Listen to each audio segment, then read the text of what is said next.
Mas a reforma política precisa passar de qualquer jeito. Nova regra precisa ser estabelecida.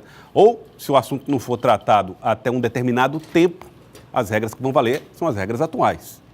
Vamos falar mais a respeito desse assunto. Eu estou recebendo aqui o doutor Carlos Yuri, que é advogado. Tudo bem, doutor Carlos? Seja bem-vindo aqui ao Jornal do Piauí para ajudar-nos a entender um pouco mais como é que funcionam essas novas regras. Bom, por que existe a necessidade, doutor Carlos, que essas regras sejam discutidas até um determinado tempo e que tempo é esse? Bom, boa tarde ao telespectador da TV Cidade Verde.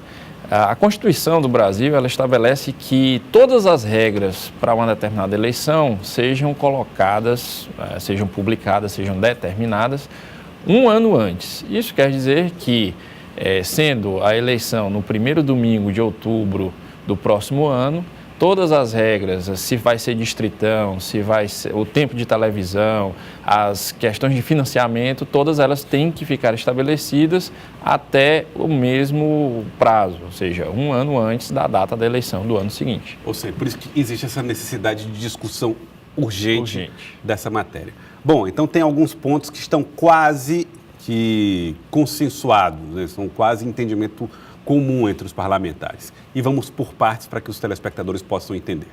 O primeiro deles diz respeito à cláusula de barreira. O que é que isso significa? Bom, a cláusula de barreira é uma limitação para que determinados partidos tenham acesso ao dinheiro do fundo partidário, que é o que mantém a estrutura partidária no Brasil, e também tempo de televisão. A cláusula de barreira já vigorou no nosso sistema, até que o STF, Supremo Tribunal Federal, a declarou inconstitucional. Na época, a ideia era que deveria haver uma amplitude de partidos, que a regra de barreira, a cláusula de barreira que então existia, não traduziria a correta distribuição proporcional e por igual dos recursos do fundo partidário e do tempo de televisão. Viu-se que foi uma decisão até certo ponto equivocada, o Congresso já deveria ter tratado sobre cláusula de barreira há muito tempo, mas o fato é que hoje se encaminha para a aprovação de uma regra que diz o seguinte: qualquer partido, para ter acesso ao fundo partidário, ele vai ter que ter 1,5% dos votos nacionalmente distribuídos em 9 estados. Vai ter que ser um partido nacional, né? Dos 27 estados da federação, em 9 ele vai ter que ter votos. Vai ter que ter a votação. E somados esses votos, tem que somar 1,5% 5% dos votos nacionais. Exatamente. Se não se chegar a esse patamar, haverá o corte, não vai receber o dinheiro do fundo partidário de maneira proporcional, ele vai receber apenas uma parte mínima e não vai ter acesso à propaganda eleitoral gratuita. Isso para deputados federais, né? Esse cálculo é feito para votação para deputados federais? Sempre se considera, para fins de distribuição de fundo partidário e tempo de propaganda, a bancada eleita de deputados federais. Então, é 1,5%? Exatamente. Em 9 estados do Brasil dos votos para deputado federal. Agora, vamos imaginar que um partido não atingiu essa cláusula de barreira, não conseguiu 1,5% dos votos em todo o país, somados em pelo menos 9 estados, mas elegeu um deputado estadual, por exemplo. Como é que fica a situação desse deputado? Já existe um entendimento nesse sentido? O deputado estadual ele não fica prejudicado. O partido ele continua existindo, o partido continua com sua operação, ele pode se financiar através de doações de filiados, de pessoas, de simpatizantes. O próprio eleito ele pode continuar agindo em nome do partido, usando a sua estrutura de gabinete para divulgar o partido, mas o fato é que o partido em si não vai receber a cota proporcional do fundo partidário. Não é uma extinção da sigla. Não há extinção, ele continua funcionando, ele só não vai ter acesso aos canais de rádio, televisão de maneira gratuita e não vai ter acesso à distribuição proporcional do fundo partidário. Outro assunto que foi muito discutido, financiamento público de campanha. 3,6 bilhões estão sendo destinados a fundos partidários para bancar as campanhas. Significa dizer que acabou o dinheiro privado nas campanhas? A princípio, não. Nós temos que deixar bem claras duas coisas. Fundo partidário, ele já existe e ele é utilizado, é administrado pelo Tribunal Superior Eleitoral e distribuído para os partidos, de modo que há uma parte por igual e há uma parte proporcional à bancada de deputados federais. Esse fundo já existe e é responsável pela manutenção da estrutura partidária.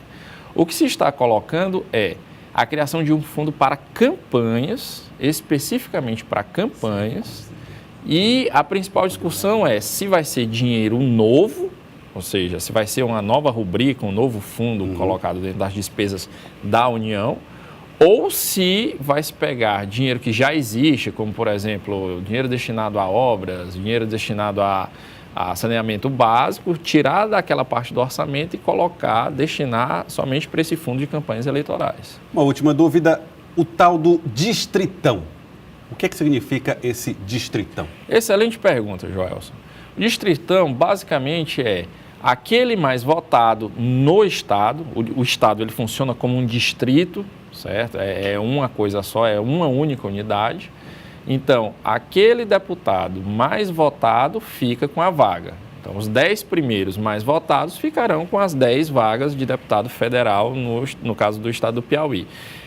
São aproximadamente 35 vagas de deputado estadual. Então, aqueles 35 que forem os mais votados vão pegar e ficar com as suas vagas. Os suplentes, a regra também vale para os suplentes? Os mais votados é que ficam na primeira suplência, independente do partido? Aí vai depender do que for aprovado no projeto a título de coligações. Hoje, o que é que acontece? Forma-se a coligação, aqueles que chegam no quociente eleitoral são eleitos e fica a ordem de suplência. Com a modificação da regra para uma regra praticamente majoritária, ou seja, eu pego uma eleição que era conhecida como eleição proporcional, transformo ela em uma eleição majoritária. Então, o que tem que ficar definido pelo Congresso e também pelo TSE é que a lista vai seguir até o dobro de vagas, por exemplo. Então, se nós estamos falando de 10 vagas para deputado federal, vão ficar ali na lista, é uma possibilidade, 20 pessoas, tá? Ou seja, o dobro no número de vagas. Para quê? Para que eu tenha um suplente em caso de ausência. Então, essa parte ainda não está clara. O Congresso está falando em distritão e eleição majoritária, porém, ainda não colocou como vai se dar a regra, se vai haver coligação propriamente dita ou se vão ser alteradas as regras de coligação, de modo que eu tenha uma identidade entre o titular e o suplente. Uma identidade partidária, por exemplo. Exatamente. Tá certo. O que se discute muito hoje é que quando há uma vaga, uma vacância, o suplente que deveria ocupar aquela vaga deveria ser do mesmo partido daquele que saiu. Outros entendem que não, que tem que ser respeitada a ordem da coligação, ou seja, sai alguém de um determinado partido, entra um suplente de outro partido. Como ainda há muita discussão sobre essa questão, a gente vai ter que esperar o Congresso, vai ter que esperar o Senado para poder falar sobre essa regra específica. Tá bom, doutor Carlos Yuri, muito obrigado por ter vindo aqui ao Jornal do Piauí. Sempre às ordens. Muito obrigado, doutor Yuri.